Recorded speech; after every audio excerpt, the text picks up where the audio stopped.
webcasting from southeast Kansas in the dead of night on a blustery day. I'm Jonathan Switzer. This is the Roboblog Chronicles, episode number 4. We got a couple topics to discuss tonight. Starting off with the last couple of our cast of Robotech characters that I could definitely see returning in the Shadow Chronicles. Leading off with Lancer, who I believe should be basically the token member of Scott Bernard's band of freedom fighters to return, for a handful of reasons. For starters, he is the one character I think Scott Bernard would be most likely to try and approach to rejoin the expeditionary force out in space. Lancer is a fully trained combat pilot, the only other one of the bunch.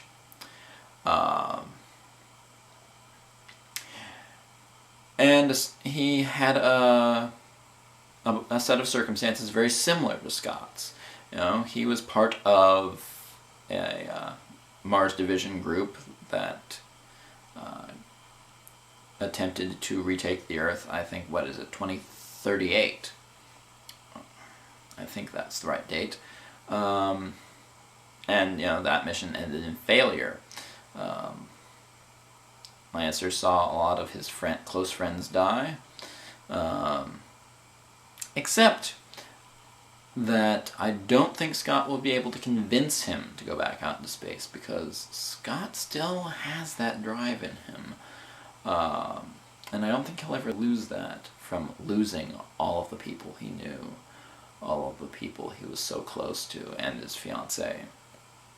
I don't think he'll ever be able to shake that feeling, whereas Lancer never quite had that.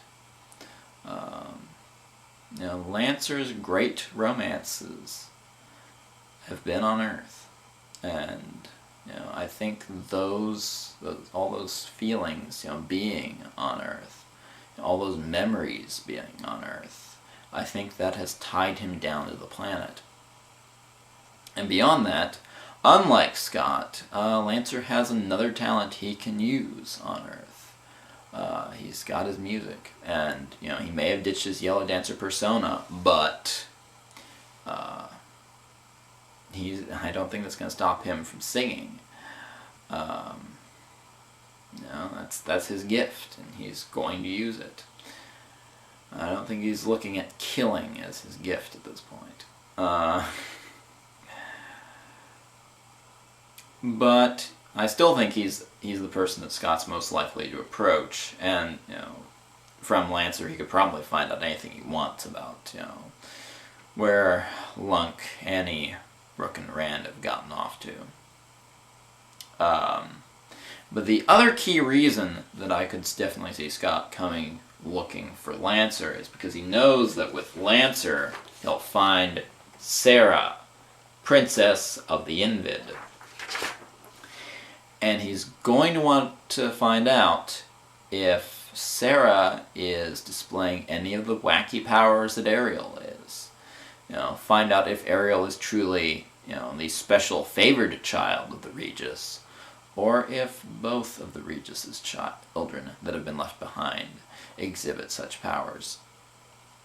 You know, this is a dangling thread that the Shadow Chronicles really left way dangling, and honestly, you know, the fact that the Regis left 2 children behind is, I think, pretty critically important. You know, definitely something that needs to be addressed before we see the Invid again, if indeed we will. And given the relationship between the Invid and the children of the Shadow, I think we will see the Invid again, sooner or later.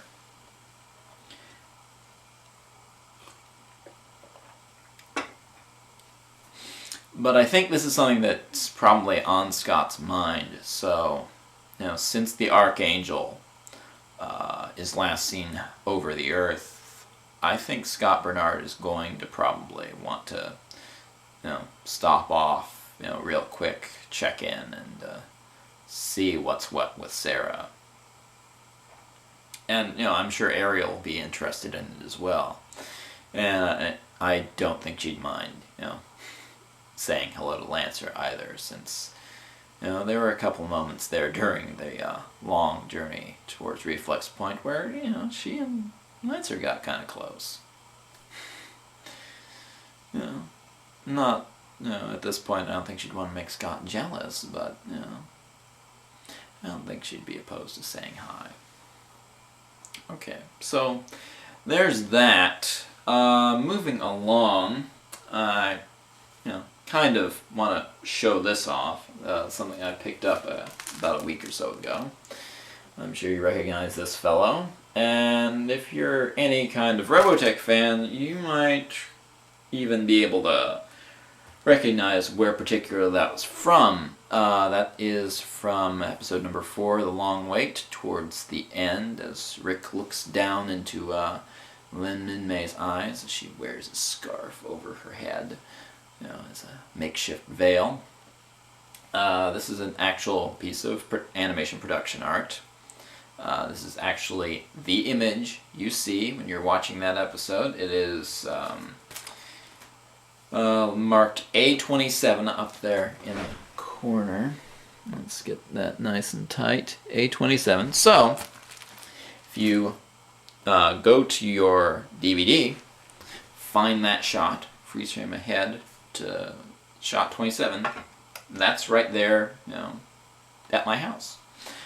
I bring this up because if you've gone to any of the events that Harmony Gold's been at over the past few years, you know that they've been giving away things very much like that, pieces of the original animation art for Robotech 2: The Sentinels. Now, Sentinels is way back in the Earth's distant past at this point.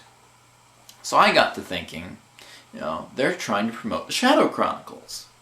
So they should be handing out a piece of the Shadow Chronicles. But wait, the Shadow Chronicles is a modern production. The Shadow Chronicles artwork is done on the computer. But most of the shows done in Japan right now still have dogas. Dogas are pencil and paper artwork like this, only it's all the black lines. All the black lines off of this originated on a doga.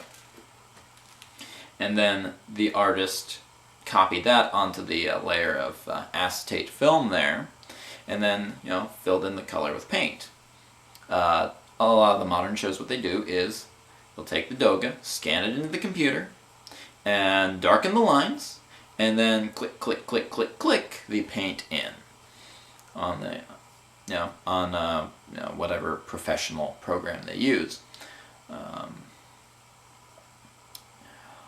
What I was thinking was, if they have those dogas, if they have access to those dogas, what they could do is, crack out the acetate and the paints and make reproduction, one-of-a-kind reproduction cells for each of those dogas and give those away at the conventions. Or even sell those on Robotech.com for,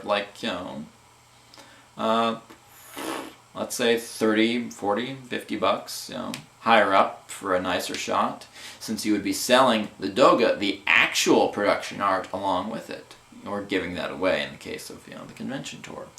I think, if you pick, a lot of really nice shots, and there are a lot of really nice shots in the Shadow Chronicles, it would make a nice promotional tool, and, something nice to hang on the wall. I don't know, just a thought. Okay, I think that's all the time we have for today, so that's Captain J-Less, signing off.